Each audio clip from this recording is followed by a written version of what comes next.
अध्यक्ष का चुनाव 5 महीने के लिए टालकर लंबे अरसे से ठहराव की स्थिति में खड़ी विपक्षी राजनीति की गाड़ी के आगे बढ़ने का इंतजार और बढ़ा दिया है।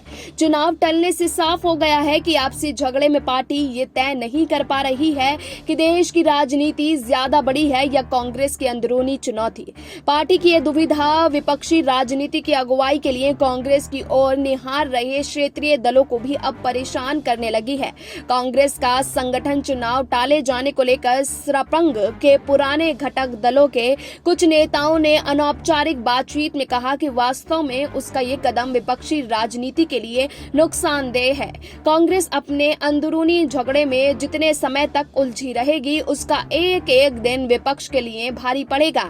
इन नेताओं का कहना है कि वर्तमान राजनीति और आर्थिक परिदृश्य में मजबूत और आक्रामक विपक्ष सियासत की जरूरत है। स्वाभाविक रूप से इसमें कांग्रेस के नेतृत्व की सबसे अहम भूमिका है, मगर विडंबना ये है कि भूमिका में ऊर्जा लगाने के बजाय पार्टी अपने नए नेतृत्व की दुविधा में फंस गई है। लोकसभा चुनाव के तत्काल बाद जून 2019 में राहुल गांधी ने कांग्रेस अध्यक्ष पद से इस्तीफा दिया और 2021 में नए अध्यक्ष के चुनाव तक 2 साल बीत जाएंगे। कांग्रेस के साथ ही दलों के नेताओं का कहना है कि अपने नेतृत्व को लेकर असमंजस के कारण वास्तव में इन 2 सालों में पार्टी ने विपक्षी सियासत को 1 इंच भी आगे नहीं बढ़ने दिया।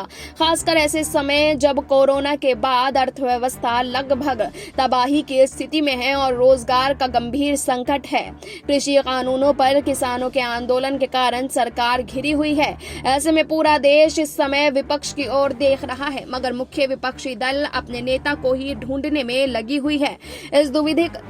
इस दुविधा का ही नतीजा है कि कुछ ऐसी ही चुनौती कांग्रेस को सहयोगी क्षेत्रीय दलों की तरफ से आती दिख रही है।